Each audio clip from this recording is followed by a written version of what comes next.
What if the family you thought you lost found its way back to you in the most unexpected way? Wes Carter was just a small-town mechanic, weathered, kind, and quietly carrying the weight of a past he never got to finish. But when a sleek car breaks down outside his garage, and a little girl runs into his arms, calling him Daddy, his world cracks open. The woman beside her, a billionaire, her daughter, possibly his. And what unfolds next is a story of forgiveness, healing, and the kind of love that doesn't knock. It simply walks in when you least expect it.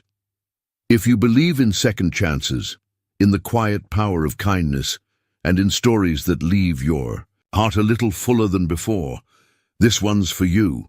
Make sure to subscribe so you never miss a chapter of The Girl Who Called Him Dad. Now, let's begin. The poor mechanic fixes single mom billionaire's car. Suddenly, her daughter runs to him and calls him Dad. The clatter of a wrench hitting concrete broke the silence in the old garage, echoing off walls lined with faded license plates and shelves, thick with dust. Wes Carter exhaled sharply and wiped his grease-stained hands on a rag. Outside, the late Texas afternoon simmered with the kind of heat that made the air dance above asphalt. He straightened his back, joints protesting the movement. Another oil change finished, another thankless job done for a regular who'd pay him next Tuesday, or maybe not at all. Wes didn't mind. Money had stopped being his North Star a long time ago. He moved toward the open bay door, squinting into the sun. Life in Harmony Springs, population just under 2,000, didn't offer much in the way of excitement. That was part of the charm, or maybe the curse. It was a town where nothing much changed, except the people you lost. 6 years. That's how long it had been since Elena disappeared from his life. One day she was there, rubbing her pregnant belly with a soft smile and humming Patsy Cline. And the next, she was gone. No note, no goodbye, just vanished. The grief hadn't come all at once. It crept in slow and bitter, lodging in the quiet hours between engine repairs and lonely dinners. The rattle of an engine snapped Wes back to the present. A sleek black Tesla was crawling up the gravel path toward the garage, awkward and out of place among the rusted pickups and aging Buicks that usually limped in. He arched a brow. Teslas didn't break down. Not often, and not out here.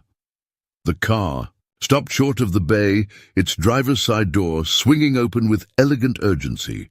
A woman stepped out tall and poised, dressed in designer jeans and a white blouse too crisp for the dusty town. Her auburn hair was pinned neatly, and even from this distance, Wes could tell she didn't belong here. "Excuse me," she called, walking briskly toward him. "My car just stopped. No warning, no lights. Can you take a look?" Wes nodded, instinctively wiping his hands again. "Pop the hood. Let's have a peek." The woman hesitated, glancing at the back seat. "Maya, sweetheart, stay in the car. I'll be right here." From inside, a small voice answered, muffled, "Okay, Mommy." The hood clicked open and Wes leaned in. The engine was clean, too clean. Most problems with these were electrical, or software-based. He'd need more than elbow grease for this one. Still, he tapped a few lines, disconnected and reconnected the battery port. Buying time. "Not a lot of Teslas find their way to my place," he said, glancing over his shoulder. "We were on our way to Austin. I took a detour for gas and a bite to eat. Didn't realize we were this far off the highway." Her voice had an edge of embarrassment. Wes nodded without comment. Something in her eyes, not fear exactly, but unease, piqued his curiosity. She wasn't used to being out of control, and this situation had stripped her of the illusion. From behind, a car door creaked open. Tiny footsteps. Wes turned just in time to see a small girl, maybe 5, stepping out from the Tesla. She had curls the color of golden honey and wore a pink dress speckled with cartoon animals. Her eyes, wide and bright, locked onto Wes like a magnet. She sprinted toward him without warning, arms open wide. "Daddy!" The word struck like a lightning bolt. Vivian froze, mouth slightly open, horror etched across her features. Wes took a reflexive step back, confusion knotting his brow, but the little girl didn't slow down. She wrapped her arms around his grease-smeared jeans and looked up at him with a smile that could have melted metal. "Daddy," she repeated, softer this time, as if confirming what she already knew. Wes dropped to a crouch. "Hey there, sweetheart. I think you've got me confused with someone else." "No, you're him," she said simply, like stating the sky was blue.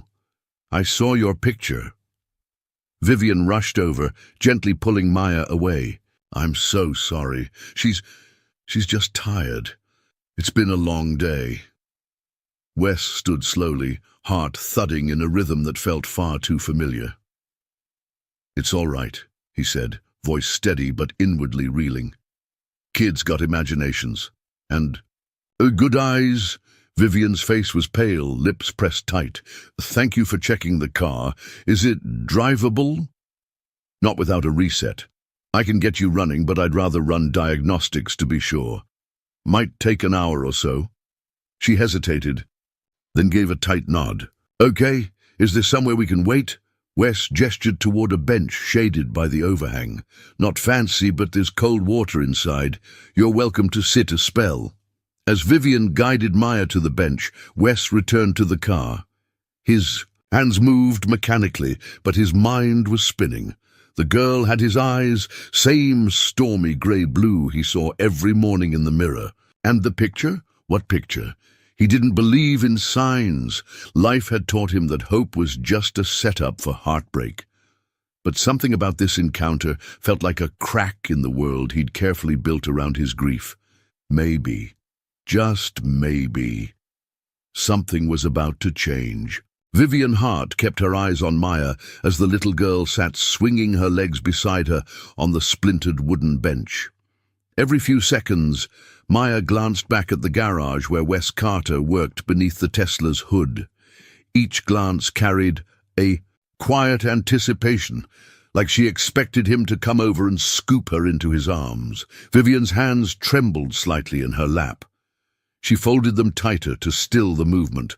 That word, "Daddy," still echoed in her ears. "Loud, innocent, and unforgiving, sweetheart," she said softly, brushing a strand of hair from Maya's cheek. "Why did you call that man your daddy?" Maya didn't look confused or embarrassed. Instead, she gave a little shrug, as if the answer were obvious. "Because he is." "No, baby, he's not. You've never met him before." Maya furrowed her brow, thoughtful. "But I remember him, Mommy, from my dream, and he smells like him." Vivian blinked. "Smells like who?" "Like Daddy," Maya whispered, and leaned into her mother's side. Vivian looked away, heart racing. She wasn't a woman who rattled easily. She'd run a Fortune 500 company through a crisis with steadier hands than most, but this was different. This was personal, messy, unpredictable. Wes Carter. She had known the name, of course. How could she forget? Elena had whispered it on her hospital bed, one of her final requests before cancer stole her voice completely. "Don't tell him, unless Maya needs him. Please, Viv." He wasn't ready then, but maybe someday. Vivian had made a promise, and she had kept it. Until today, inside the garage, Wes worked in silence, though his mind was anything but quiet. He wasn't sure which made less sense, the fact that a billionaire woman just happened to break down in front of his garage, or that her 5-year-old daughter had called him daddy with a certainty that shook him to his core. She had his eyes. That wasn't imagination, and when she'd wrapped her arms around his leg, something had shifted in him, something ancient, paternal, aching. He wasn't ready to say it out loud, not even to himself, but the suspicion rooted itself deep. As he finished the diagnostics, Wes leaned against the car and rubbed his face with both hands. He couldn't shake the feeling that this wasn't a coincidence. He walked out to where the mother and daughter sat. Maya immediately perked up. "Hi again," she chirped. Wes smiled a little crookedly. "Hey there." Vivian stood, smoothing her blouse. Well, what's the verdict? You had a software glitch. Happens sometimes with these newer models. I reset it manually, but I'd still recommend getting it checked once you're back in Austin. Vivian nodded politely, but her eyes were searching his. Thank you. That was very kind of you. Wes hesitated. Then, lowering his voice, he said, Listen, I don't mean to pry, but earlier, when Maya called me that, I'm sorry, Vivian cut in quickly. She's imaginative, sensitive, and she just lost her aunt not long ago. Maybe she's trying to fill a space. Wes blinked. Her aunt? Vivian paused, realizing the trap she'd walked into. Yes, my younger sister. Eleanor, Wes said quietly, watching her reaction. The name landed like a stone between them. Vivian looked away first. You knew? I loved her, Wes said simply, and then she left, without telling me anything. I didn't even know she had a sister. Vivian nodded, face pale. She didn't talk much about her family, did she? No, she said she didn't have anyone. She said, the same about you. The silence between them was taut, heavy with 6 years of unsaid things. I need to ask you something, Wes said, his voice rough. Is Maya... Vivian stepped forward, lowering her voice. Wes, this isn't the place or time. Not in front of her. Please. He looked down at Maya, who was humming to herself and trying to catch a butterfly with her tiny hands. I just want to know the truth, he said. I know, Vivian replied, her voice softening, but the truth is complicated. Can we talk later, away from all this? Wes hesitated, then nodded. I close up around 6. I'll be back at 7. Vivian reached for Maya's hand. Do you have a picture of Elena? He asked. Suddenly, Vivian opened her purse and handed him a small, worn photo. It showed Elena holding a newborn baby in a hospital bed, her smile radiant but tired. Her eyes locked on the infant, with a love that burned right through the glossy surface of the print. Wes swallowed hard. She looks like her. Vivian said nothing, just took Maya's hand and led her back to the car. As they drove away, Maya waved enthusiastically through the window. Wes raised a hand in return, but his heart was a whirlwind. Inside the garage, the silence returned. But it wasn't peaceful this time. Something had shifted. Something real. And as much as Wes had trained himself not to hope, not to wake for things lost, a flicker had returned. It was small, but it burned. The sun had just dipped below the horizon when Wes Carter locked up the garage for the night. The evening breeze brought a hint of relief from the day's heat, rustling the wind chimes that hung from the edge of the roof. Tin scraps shaped into stars and crescent moons, gifts from children whose parents couldn't afford repairs but offered what they could.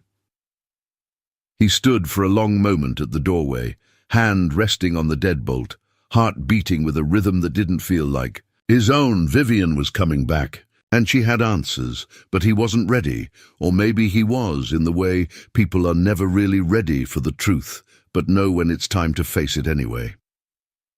Wes walked to the back of the garage where his modest living quarters stood, a converted storeroom with a bed, a tiny kitchen, and shelves cluttered with more memory than utility. He didn't turn on the light right away. He liked the way twilight made everything soft, less real. In the corner sat a wooden crate, worn and splintered, covered with an old army blanket. He hadn't opened it in years, not since she left. He knelt beside it and slowly lifted the lid. Inside were the ghosts he kept hidden, photos of Elena, a pair of her sunglasses she'd left behind, a faded concert ticket from the night they first kissed, and one small envelope with a hospital's return address. He'd found it in the mailbox 3 months after she disappeared, but never opened it. It came from a hospital in Austin, and he'd assumed the worst. But by then, he was too angry, too broken, to care. He ran a thumb along the edge of the envelope. Tonight, The weight of not knowing felt heavier than the weight of any truth. He slit it open. The letter was brief, handwritten in Elena's sloping script, faint from age but unmistakably hers. Dear Wes, if you're reading this, it means I found the courage to send it. I don't know if you'll want to read it. I wouldn't blame you if you didn't, but I owe you the truth. I'm sick, Wes. It's cancer and it's spreading fast. They say I may not have much time, and I'm pregnant. The baby is yours, a little girl. I've decided to name her Maya. I didn't leave because I stopped loving you. I left because I didn't want you to be tied to a dying woman and a baby you didn't ask for. I knew you weren't ready and I was scared. Maybe I was wrong. Maybe I robbed you of the chance to be something more. If you ever meet her, tell her I loved her. Tell her you did, too, even if you never got the chance. I love. You always did, always will, Elena. Wes stared at the letter until the words blurred. The room was quiet, save for the hum of the old fridge and the aching throb of his heartbeat. She hadn't run away to punish him. She hadn't stopped loving him. She'd been protecting him, in her own way, and Maya, his daughter. The truth settled into him like a slow-burning coal. She was real. She was here. And she had looked up at him, wide-eyed and trusting, and called him Daddy like it was the most natural thing in the world. He wiped at his eyes with the back of his hand, then read the letter again. By the time the knock came at the door, Wes had read it 3 times. He opened it to find Vivian standing there, dressed in a simple navy sweater and jeans. Her expression was guarded, but her eyes, Elena's eyes, held a flicker of something between guilt and resolve. I wasn't sure you'd be here, she said. I wasn't sure I'd answer, he replied. Vivian nodded once. May I come in? Wes stepped aside. She entered quietly, looking around the space with the silent appraisal of someone trying not to invade. He handed her the letter without a word. She read it quickly, lips pressed tight, hands trembling slightly. I never knew she wrote you, Vivian said softly. I thought she never did. She did, Wes said, but I wasn't ready to read it until now. Vivian sat at the edge of a chair, the weight of everything between them thick in the air. She loved you, she said, more than anything, even when she knew she was dying. I know, Wes replied, voice low. I just didn't know why she didn't give me a choice. She thought she was sparing you. And I went along with it. I told myself I was honoring her wish. But maybe I was just afraid too.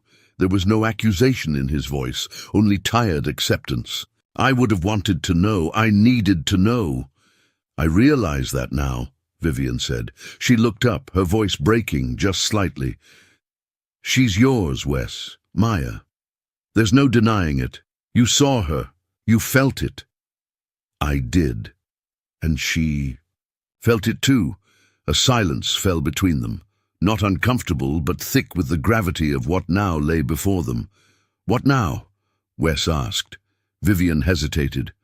She's already lost one parent. I don't want to confuse her, but I want her to know who you are, slowly, gently. I don't want to rush anything, Wes said, but I want to be part of her life. I think I need to be. Vivian gave a shaky smile. She's already drawn you into it, Wes. The moment she saw you, she knew. Wes sat down, the weight of the day sinking into his bones. He looked across the small room at this woman, Eleanor's sister, Maya's guardian, the keeper of the truth, and felt something shift. Not just grief, not just guilt, possibility, hope. Vivian returned the letter to Wes with quiet reverence, smoothing its creased edges before handing it back like it was something sacred. She wrote it at the hospital, she said, her voice barely above a whisper. 3 days before Maya was born, she made me promise I'd keep it safe, just in case. Wes nodded slowly. The paper felt warm in his hands, like it had finally found its rightful place. I should have been there, he murmured, half to himself. I should have been holding her hand when she left. I should have been holding Maya when she opened her eyes.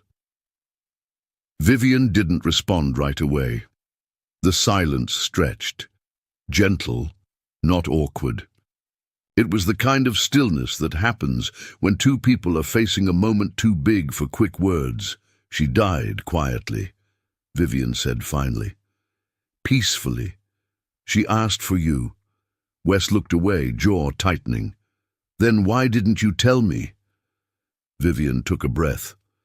Because I didn't believe in you. There it was, simple, honest. It didn't come with malice, only regret. I thought you'd disappear, she continued. I thought you'd break Maya's heart before she had a chance to understand what it meant to have one. I would have done anything for her, Wes said. Maybe, but you didn't even open the letter. That stung, not because she was wrong, but because she wasn't. I was angry, he admitted. I thought she left me because she didn't want me, because I wasn't enough. Vivian's voice softened. She left because she loved you. Elena always made terrible decisions when she thought she was protecting someone. A faint smile touched Wes's lips. She always did. They sat in silence again, two people piecing together a life neither of them fully understood, held together now by a child who knew nothing of broken promises or second chances. All she knew was a feeling. She said she saw my picture. Wes said, Maya, that day in the garage. Vivian nodded. There's a photo in Maya's room. It was Elena's favorite. You were holding hands by the lake, laughing. Maya asked who you were, and I told her you were someone her mommy loved very much. Wes closed his eyes briefly. He remembered the photo. He remembered that day, sunlight on the water, Elena's laughter echoing between trees. That moment had felt eternal, and in some strange way maybe it was. I didn't expect her to recognize you, Vivian said. But when she did, I couldn't stop her.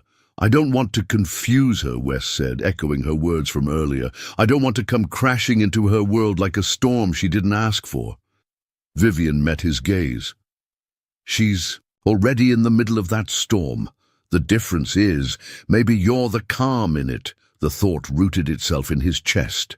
He had nothing to offer, no polished home, no savings account, no perfect plan. But he had arms that knew how to hold a voice that could soothe, a heart that had been aching for a reason to love again. I'd like to see her, he said quietly. Vivian studied him for a long beat. Then she stood. Come by tomorrow afternoon. We'll be at the cottage near the lake. She loves the water. She says it makes her feel close to her mom. Wes stood too. I'll bring something. Maybe a kite. Kids still fly kites? Vivian smiled. Maya does. She walked to the door but paused before leaving. Wes? Yeah? She has your eyes. But she has Elena's courage. He watched her go, the door swinging closed behind her with a final click that felt like the start of something new. The next day arrived with sunshine and birdsong. Wes hadn't slept much, but he didn't feel tired. He'd found an old red gate in his garage, faded but intact, and cleaned it up like it was a priceless artifact. He drove to the lake, hands tight on the wheel, stomach a twist of nerves. He wasn't sure how to show up in a little girl's life without wrecking it, but then again, maybe the trying was what mattered most. Vivian greeted him at the path's edge, her expression unreadable. She's down by the dock, she said. I told her someone special was coming. Did you tell her who I am? Vivian shook her head. I figured I'd leave that part to you. Wes nodded and made his way toward the water. The lake shimmered in the late afternoon light, and there, sitting cross-legged on the dock with a toy boat in her lap, was Maya. She looked up, and when she saw him, her face lit up with the kind of joy that couldn't be faked. You came, she shouted, standing and running to meet him. Wes dropped to one knee, arms open. She ran straight into them like she had the first time. You brought a kite? She asked, spotting it over his shoulder. Yeah, Wes said, his voice thick. Thought you might like it. I love it, she said, already taking his hand. Can we fly it now? He glanced back at Vivian, who gave a small, encouraging nod. Yeah, sweetheart, he said. Let's fly it. And they did, laughing, stumbling over roots and wind gusts, watching the kite rise higher than it should have been able to with such old fabric and frayed string, but somehow it held, just like he hoped he could. Wes hadn't expected the kite to last more than 10 minutes, but somehow it soared, like it had waited years to stretch its wings. Or maybe, like him, it had just been waiting for the right hands to hold the string.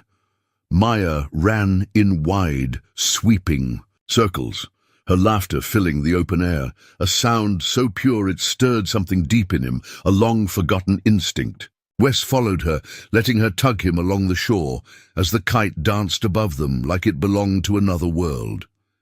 Vivian sat on a blanket nearby, watching with quiet amusement. She had removed her shoes and tucked her legs beneath her, a book open but unread in her lap. Every so often, her gaze drifted from the pages to the two figures in the field, and something in her softened, like the closing of an old wound that had never quite healed right. After nearly an hour, Maya flopped onto the grass, breathless and grinning. This was the best day, she declared, arms spread wide like angel wings. Wes sat beside her, wiping sweat from his brow. Better than a day at the toy store.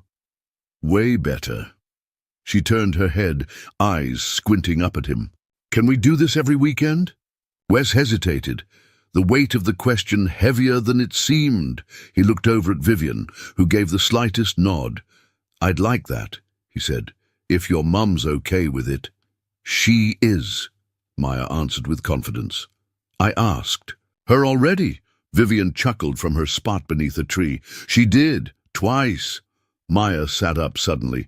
Can we go look at the ducks? Wes glanced toward the lake, where a pair of mallards paddled in the reeds. Sure thing. Want to hold my hand? She reached for it without hesitation. They wandered down the dock together, slow and unhurried.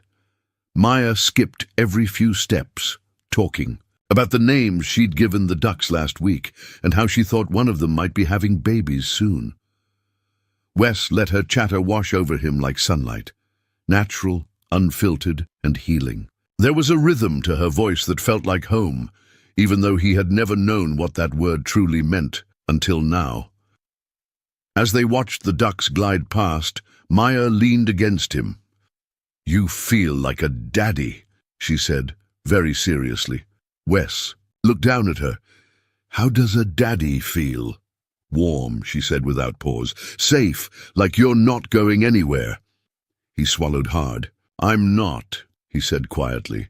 When they returned to the picnic blanket, Vivian had packed up most of their things. She stood, brushing grass from her jeans, and gave him a smile that didn't quite reach her eyes. She had a good time, she said, more than good. So did I. Vivian glanced at Maya, who was now making a crown out of dandelions. She's never opened up to anyone this quickly. She's usually shy, careful. She doesn't seem shy, Wes said with a grin. Only with people she doesn't feel safe with, Vivian replied. Her voice caught slightly, like the words surprised even her. There was a pause, the kind that hovered just long enough to suggest something else beneath it. I don't want to overstep, Wes began, rubbing the back of his neck, but if you're comfortable with it, I'd like to keep seeing her, maybe help out here and there, not just today, something steady. Vivian studied him. What does that look like for you? I don't know, he admitted. I've never been a dad, but I've changed enough. Spark plugs to know how to show up. I figure that's a good place to start. She smiled, this time more genuinely. It's a very good place. They watched Maya for a moment longer. The late afternoon sun was turning golden, painting everything. In warm, forgiving light, she needs roots, Vivian said quietly. Something that doesn't shift under her feet. And to be honest, so do I. Wes turned toward her. You're not alone, Vivian. She nodded, blinking back something she didn't want to name. Neither are you. In the weeks that followed, Wes became a fixture in their lives, like a porch light that had always been there but had only now been turned on. He showed up every Saturday without fail, sometimes midweek too, always with something small in hand. A wooden puzzle he made in the garage, a jar of wildflower honey from a local farmer, a children's book with dog-eared pages. Maya began to ask for him by name, not Daddy this time, just Wes, but she said it like it belonged to her. Vivian watched it all unfold with a cautious heart. She didn't rush it, didn't define it, but she let it breathe. And in the quiet spaces between story time and lake walks, something new began to grow, not just in Maya's world, but in hers too. It was during one of those quiet evenings, after Maya had fallen asleep on the porch swing, that Vivian offered Wes a cup of tea and stayed outside with him. They didn't say much, just sipped slowly as the stars blinked awake. "You're good with her," Vivian said eventually. "I'm trying to be. She trusts you." "I don't know if I've earned that yet.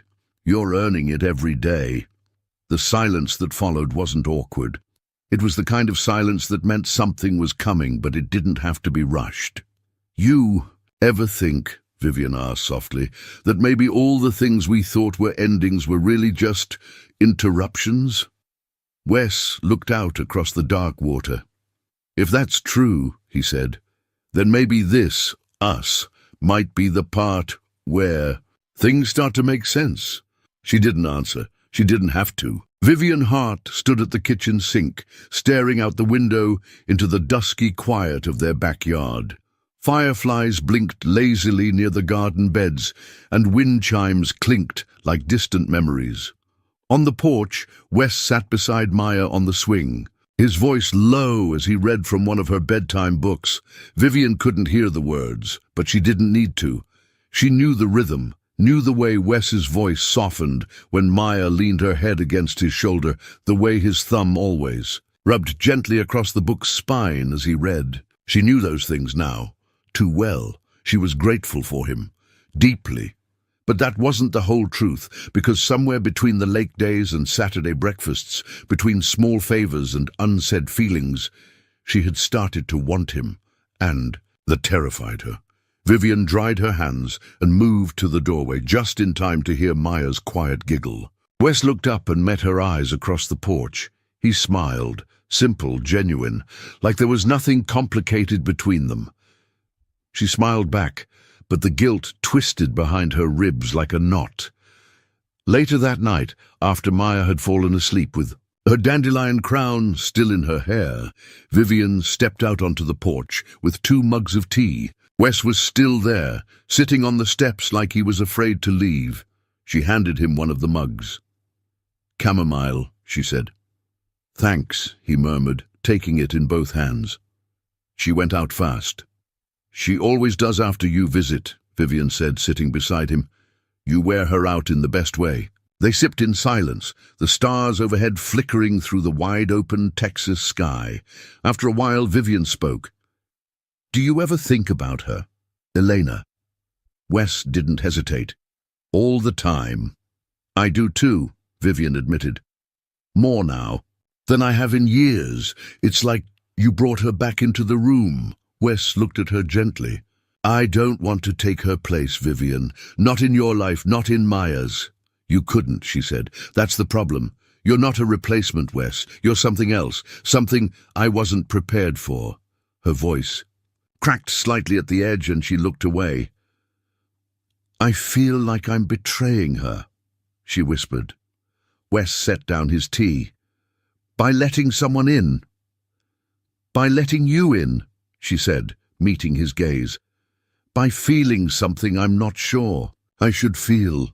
Wes exhaled slowly, the words hitting him with quiet gravity. "Vivian, I never asked you to feel anything for me. I didn't come here for that. I know. But I'd be lying if I said I didn't feel something too. Something real. And I don't think it dishonors her. I think maybe it honors what she left behind." Vivian looked down at her hands, her fingers tightening around the mug. "I've been everything to Maya," she said. "Mother, aunt, guardian. I've held it together because I had to. I didn't think I had room for anything else. And now," he asked gently.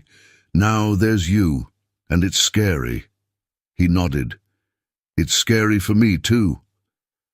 I'm afraid of what Maya might think, what she might feel if we... She's already feeling it, Wes interrupted softly. She doesn't need words to know when something's good. Vivian turned her face toward him, the porch light casting shadows across her cheekbones. You talk like a man who's known love. I knew it once, he said, and I lost it, but that doesn't mean I don't still believe in it. They sat in silence again, the kind that didn't demand resolution, just presence. Wes leaned forward, resting his elbows on his knees. Do you think she'd hate us for this, Elena? Vivian hesitated. No, she said at last. I think if she saw Maya with you, if she saw how gently you love her, how naturally, she'd forgive us before we even asked. A breeze rustled the trees, lifting a curl of hair from Vivian's temple. Without thinking, Wes reached out and tucked it behind her ear. Their eyes met and held. He didn't kiss her, not yet. He just stayed there in the space between maybe and not yet, knowing this moment mattered more than any leap. I'm not asking you for anything, Vivian, he said. I'm just here, and I'll keep being here, however you need. She let out a long, trembling breath. That might be the bravest thing anyone's ever said to me. I've had a lot of practice being brave, he said with a faint smile. Didn't always know that's what it was, but it turns out showing up is a kind of courage. Vivian reached for his hand. She didn't say anything more. She didn't have to. Later that night, as Wes walked back toward his truck, he looked up at the stars scattered across the Texas sky. They seemed closer somehow, like he could touch them if he stretched high enough. He didn't know what tomorrow would bring. He didn't know what title he held in Vivian's life or what role he would play in Maya's future, but he knew this. He had shown up, and sometimes that was how healing began, not in grand declarations or perfect timing, but in the quiet decision to stay, even when it would be easier to run. Vivian had always been measured with invitations. Her childhood had taught her that open doors sometimes let in storms. But on Saturday morning, as the sun warmed the kitchen windows and Maya danced barefoot to an old country song, she found herself dialing a number she now knew by heart. Wes answered on the second ring. "Morning," he said, his voice low and gravelly, like coffee before the cream. "Hey," she said, hesitant at first. "Maya and I were thinking of going up the ridge today.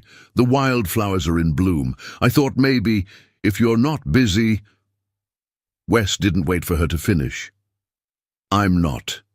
She could hear the smile in his voice. "We'll bring sandwiches," she said, and hung up before her nerves caught up to her mouth.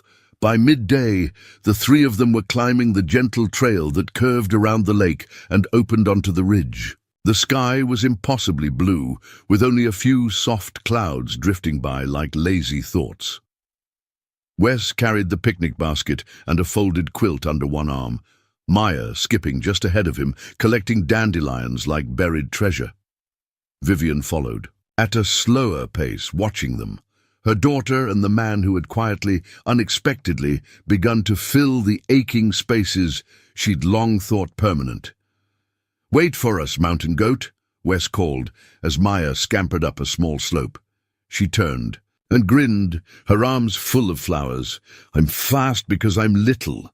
"Can't argue with that logic," Wes said, panting slightly as he caught up.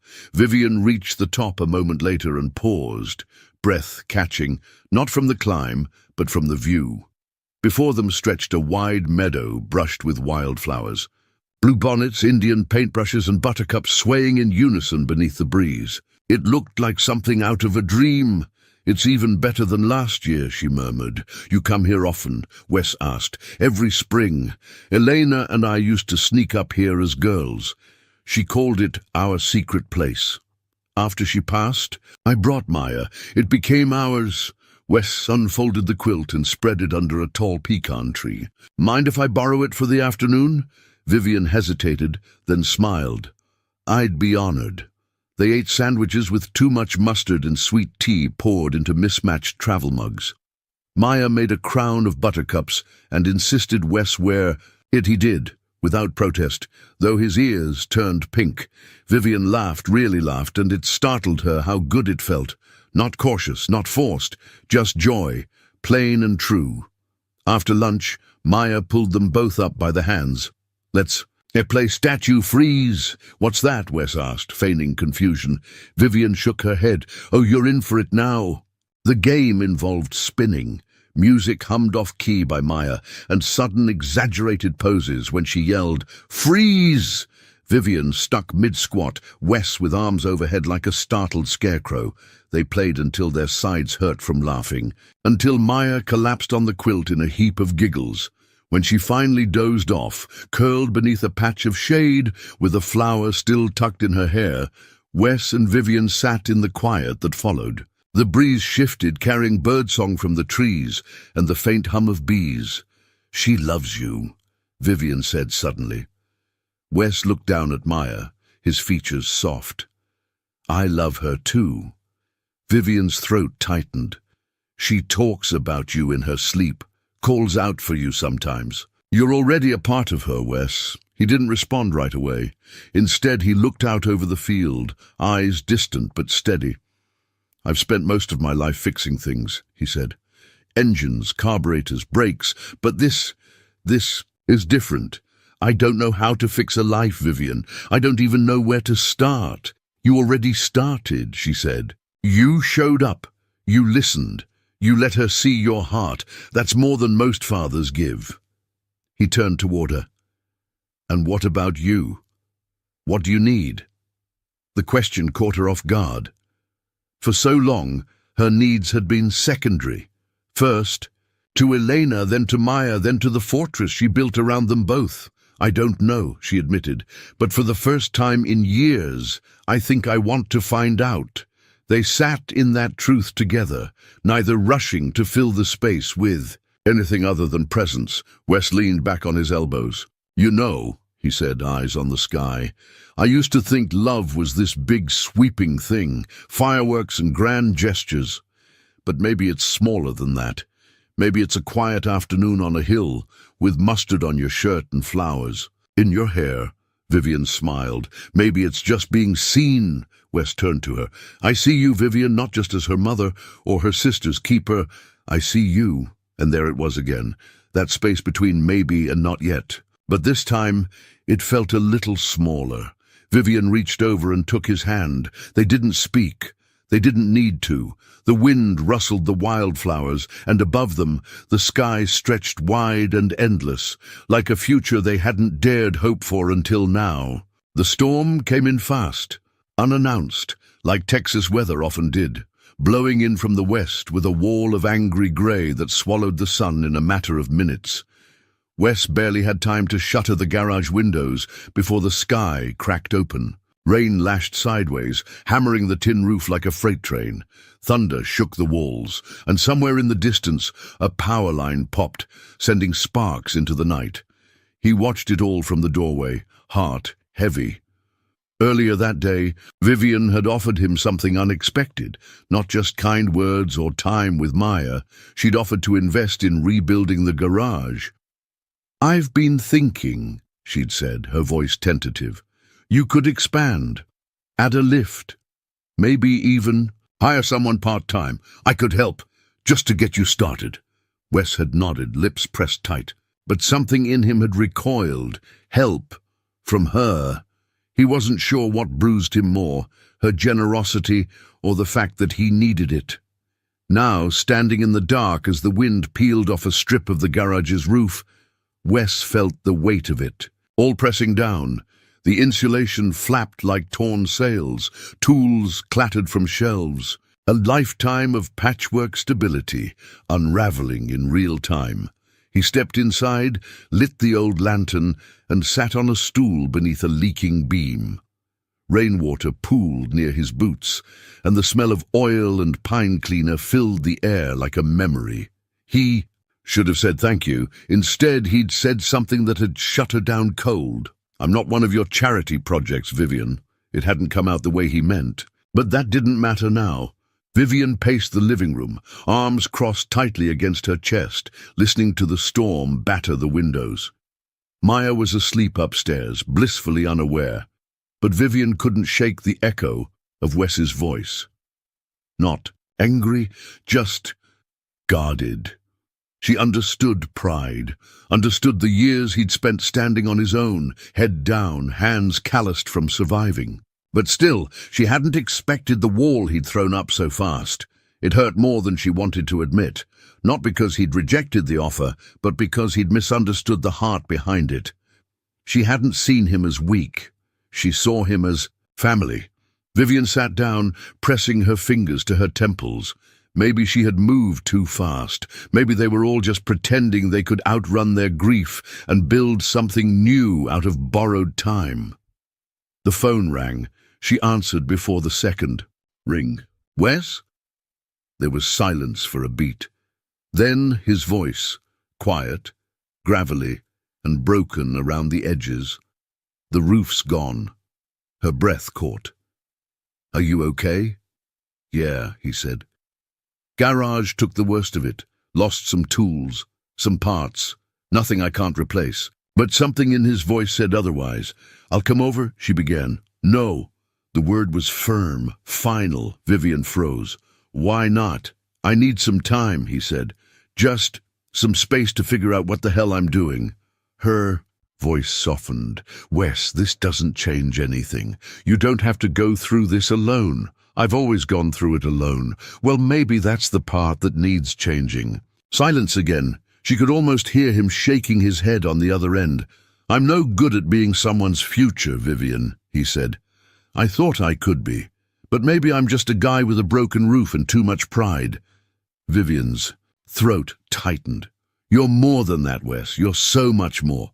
I'll call you when I get the roof patched, he said, and then the line went dead.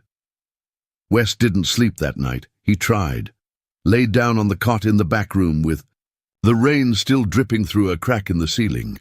But his thoughts spun like fan blades, loud and relentless. He thought about Elena and what she would say if she saw him now. He thought about Maya and how she'd started to call the garage Daddy's place when she talked to her stuffed animals. He thought about Vivian, her voice trembling as she tried to help him hold his world together, and how he'd pushed her away instead. What scared him wasn't the damage. It was how much he cared, how much he needed them, and Wes Carter had never needed anyone. At least not since the day he'd watched the world walk away from him one piece at a time. But now he had something to lose, and that made it real. The next morning, the sun returned like it always did, indifferent to what the night had taken. Wes stood in the wreckage of the garage, eyes squinting against the brightness. Neighbors stopped by with coffee and offers of help. He thanked them all, but turned each one down. He wasn't ready. Not yet. By mid-morning, he found himself standing in the middle of the shop, staring at a small framed photo that had somehow survived the chaos. It was the one Vivian had given him, Elena holding baby Maya. He picked it up carefully, brushing off flecks of insulation. She believed in me, he whispered. So did Vivian, so did Maya. The question wasn't whether he deserved them. The question was, could he learn to believe in himself? Vivian parked at the edge of Wes's lot just after noon. The storm had passed 2 days ago, but the damage still lingered. Jagged shards of roofing in the grass, water stains on the siding, and the gaping wound in the garage roof like a story. Paused mid-sentence. She stepped out of her car with a Tupperware dish in one hand and Maya's art project in the other. The sun was high, casting long shadows over the gravel path, and the hum of cicadas buzzed like a warning, or a dare. Vivian didn't knock. She found him behind the garage, bent over a sawhorse with a hammer in hand. His shirt clung to his back with sweat, and there was sawdust in his hair. "Hey," she said softly. Wes looked up, startled. His guard was slower now, wearier, like someone who'd been standing alone in the rain too long. "Viv," he said. His voice held no bite, just exhaustion. She offered a small smile and held out the container. "Peach cobbler," Maya insisted. "Said it makes everything better." Wes took it wordlessly and set it down on the workbench. Vivian leaned against the post beside him, watching as he lined up a board and drove a nail with sharp, steady strikes. "Looks like you're making progress." "Trying." She hesitated. "You didn't return my call yesterday." I didn't know what to say. That you're okay would have been a start. Wes set down the hammer, wiping his brow with the back of his wrist. "I'm sorry." Vivian studied him. "That's not what I came for." He met her gaze, wary. "Then why are you here?" "To tell you something I should have said sooner." She stepped forward, crossing the short distance between them. "I didn't offer to help you because I think you're weak, Wes, or broken. I offered because I believe in you, and because helping someone doesn't mean they're helpless." Wes let the words settle before replying.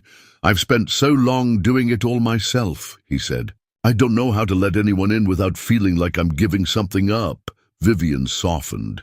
"Maybe you're not giving something up. Maybe you're gaining something." Wes looked away. "I wasn't trying to hurt you. When you offered to help rebuild, something in me panicked, like it made me smaller." "It doesn't," she said. "Not to me." He glanced toward the garage. "I've lived so long with things half held together, duct tape and willpower. That kind of life doesn't leave much room for pride." Vivian took a breath. "You don't have to prove anything, Wes. Not to me, not to Maya. She deserves better than a man with a leaky roof and no savings. She deserves someone who shows up." Vivian's voice broke slightly. "And so do you." He blinked, caught by that. "I don't need a man who has it all figured out," she said. "I need someone who's willing to figure it out with me. That's what family is." The word, family, hung in the air. Not heavy, but hopeful. Wes ran a hand through his hair. "When you say things like that, I start to believe it." "Then say them back," she said, stepping closer. "Say what you really want, not what you think you're allowed to want." Wes took a long breath. His eyes locked on hers. "I want you," he said. "I want her. I want a life that doesn't begin and end with loneliness." Vivian exhaled, tears forming despite her best efforts. "Good," she whispered, "because Maya made this for you." She handed him the drawing, Maya's careful crayon work showing 3 stick figures under a house with crooked shingles. One was clearly Wes, with his messy hair and long arms. The others were labeled Mommy and Me, and above it all, a single word in blocky, shaky letters: home. Wes stared at the drawing, his fingers trembling. "She said," Vivian murmured, "that she finally knows where her home is. It's not a place, it's a feeling, and she said she only feels that way when you're around." He pressed the picture to his chest. "I don't know if I deserve that," he said hoarsely. "Maybe not," Vivian said gently, "but you've earned it." For a while, they stood there without speaking, the sounds of birds and distant wind, filling in the spaces where doubt used to live. Then Wes nodded toward the garage. "I want to build something better than what I had. Not just the roof, the whole damn life." Vivian smiled, a tear slipping down her cheek. "I'm in," she said. "Whatever that looks like." They didn't kiss. Not yet. Instead, Wes reached for her hand, rough fingers folding over hers with a kind of reverence. And in that gesture, there was more promise than any words could hold. Later that evening, Wes stood in the middle of the garage, the setting sun casting long golden streaks across the battered floor. He looked at the beams above, the tools around him, the broken parts waiting to be made whole. He was still scared, but for the first time in a long time, he wasn't afraid of hope. He was building something, and this time, it wasn't alone. The newly rebuilt garage smelled of fresh paint and sawdust, with just a hint of motor oil beneath it all, like the past hadn't been erased, just cleaned up and given a second chance. A small crowd had gathered under the shade of the oak tree that arched over the lot. Neighbors, friends, and curious townsfolk lingered in folding chairs with cups of lemonade and paper plates of cookies. A hand-painted sign read, "Carter's Garage and Learning Center, Grand Reopening," the brushstrokes wobbly but proud. Wes stood near the bay doors, adjusting the collar of his only button-up shirt. He'd shaved that morning. Really shaved. Not just a quick scrape of the jaw, and even combed his hair, which Maya had declared made him look almost famous. Vivian stood beside him, wearing a sunflower yellow dress that made her look like the season itself. Maya clung to her hand, a piece of paper crumpled in the other. "Are you sure about this?" Vivian whispered, glancing down at her daughter. "She insisted," Wes murmured, heart already thumping. Vivian smiled. "She gets that from Elena." "I was afraid of that." A light laugh passed between them just as Mayor Grady stepped up to the front with a wireless mic borrowed from the church down the road. "Folks," he began, "we don't often get brand new beginnings in this town. Most of us are working with second chances, sometimes third. That's what makes this day special." There were scattered claps, a few cheers. Grady turned toward Wes. "This place has been a staple in Harmony Springs for a long time. But today, it becomes something more. A garage, yes, but also a place for young folks to learn a trade, find a skill, or maybe just find someone who believes in them." Wes swallowed hard, and none of it would be happening without the heart and hands of the man we're celebrating today. Grady paused. "Wes, why don't you say a few words?" Wes looked out over the crowd, suddenly hyper-aware of every sweat bead on his back, but then he felt a small hand slip into his. "Maya, I think she should go first," Wes said. Grady handed the mic down with a smile, and Maya stepped forward. Her pink sneakers scuffed the concrete as she cleared her throat. "My name is Maya," she said, voice small but steady. "I want to talk about my daddy." Wes froze. The air seemed to still.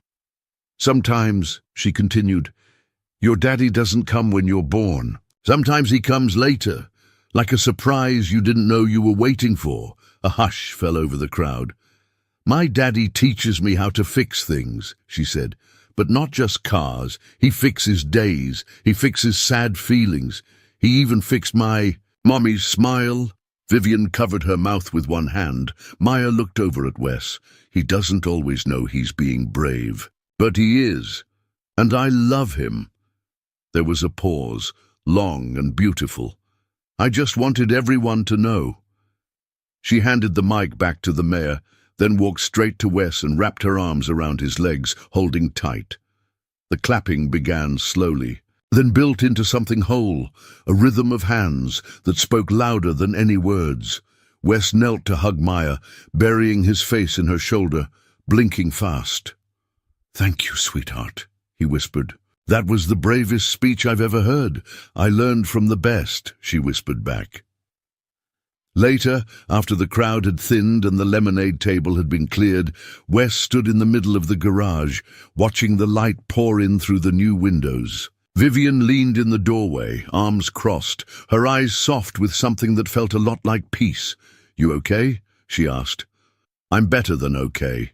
She stepped toward him, closing the space. "She meant every word," Vivian said.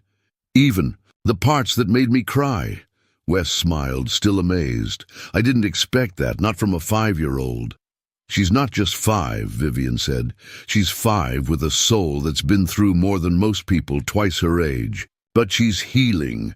We all are." Wes looked around the space, bright, sturdy, full of potential. "This place feels different." "It should," Vivian said. "It's not just a garage anymore." He turned to her. "You're the reason." "I didn't walk away," she shook her head. "No, Wes, you're the reason you stayed." A quiet moment stretched between them. Then, without pretense or pressure, Wes reached out and took her hand. "What now?" he asked. Vivian smiled, her eyes bright with quiet certainty. "Now we live," she said. "And we love. And we keep showing up. That's all any of us can do." He nodded slowly. "I can do that." They stood together as the afternoon light turned golden, Maya chasing butterflies in the lot, her laughter floating like music into the corners of their new beginning. And for the first time in his life, Wes Carter felt like he was exactly where he belonged. The drive out to the old cemetery was quiet. Maya sat in the back seat, hugging a bouquet of freshly picked wildflowers, blue bonnets and Indian paintbrushes, her tiny hands careful not to crush the stems. Vivian sat beside Wes, one hand resting gently on his knee, the other holding a folded letter. It was Elena's letter, the same one Wes had once left unread in a box beneath years of silence. Now it felt like a map, leading them not just to this place, but to each other. The road wound gently through low Texas hills, where golden light filtered through oak trees and birds skimmed the grass like they were drawing lines in the wind. When they arrived, Maya was the first out of the car. "This way," she said, already running toward the familiar spot near the edge of the field, where a pecan tree arched over a weathered headstone. Vivian and Wes followed more slowly, their steps quiet, reverent. Elena's name was carved into the granite in simple script. No flourish, no gold leaf engraving, just her name, her dates, and a single line beneath. She loved deeply. She lived freely. Maya knelt beside the grave and arranged the flowers carefully. "She likes wild ones," she said. "Not the kind from the store."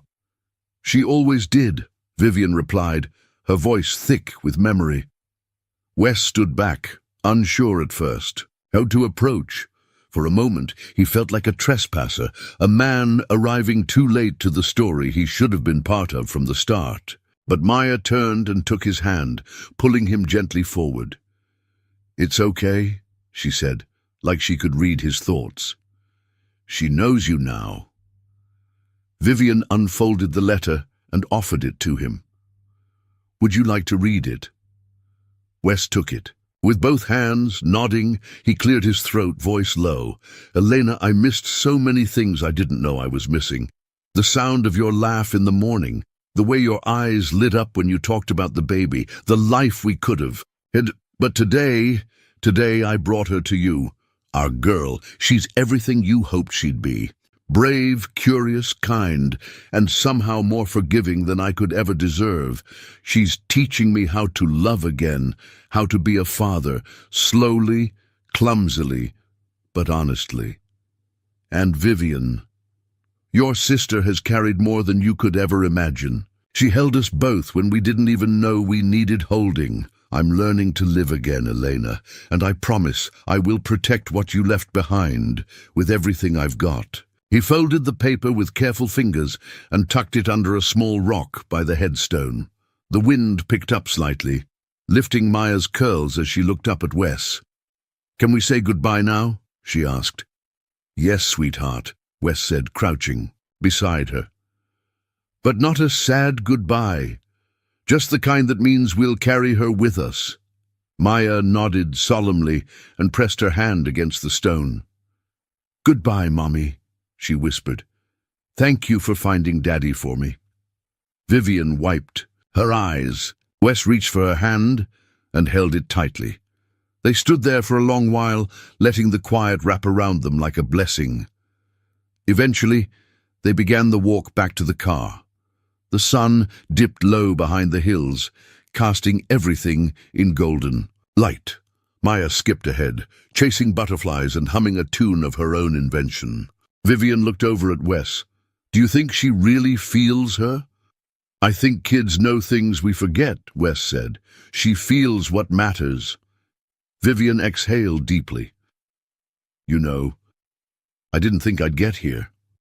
"Where's that?" he asked. "To peace. To this." He nodded slowly. "I didn't either."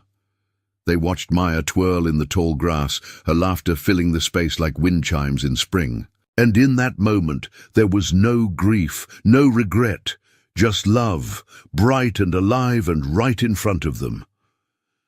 Weeks later, the garage was bustling, not just with repairs, but with possibility. Teens from the high school came by after class to learn the basics of car maintenance. Wes taught them the way he wished someone had taught him, patiently, with stories and metaphors, always ending with, "It's not just about fixing what's broken. It's about understanding how it works." Vivian helped organize the schedule and community outreach, her business savvy blending seamlessly with Wes's hands-on wisdom. Together, they were building something that mattered. Maya had her own toolbox, pink of course, and wore coveralls 2 sizes too big. She didn't fix much, but she handled tools like a pro and kept everyone in line. Sometimes she'd call out across the lot, "Daddy, you need a wrench?" And every time, Wes would pause, just for a second, and let the words settle in his heart like the sweetest kind of music. On a Saturday evening, they returned to the ridge, the same hill with the wildflowers and the old pecan tree. Wes spread out a quilt, Vivian poured lemonade into mason jars, and Maya chased fireflies in the tall grass. As the sun dipped below the horizon, painting the sky in soft peach and lavender, Maya curled between them, her head on Wes's chest. "We're a family, right?" she asked sleepily. Wes kissed the top of her head. "The best kind. The kind that finds each other," Vivian added, her voice full of quiet joy. And under the Texas sky, with stars blinking awake one by one, they sat together in the soft hush of evening, no longer defined by what they'd lost, but by what they'd found. "Now that you've reached the end of The Girl Who Called Him Dad, I'd love to hear from you. Where are you watching from? And what part of the story touched your heart the most? Share your thoughts in the comments below. I read every single one. If this story moved you and you'd like more stories filled with hope, healing, and the quiet magic of kindness, don't forget to subscribe and turn on the notification bell. There's so much more to come, and I'd love for you to be part of this growing community. Thank you so much for spending your time with me today, whether this is your first story or one of many. Your presence means more than you know. Until next time, take care of yourself, and never stop believing in second chances.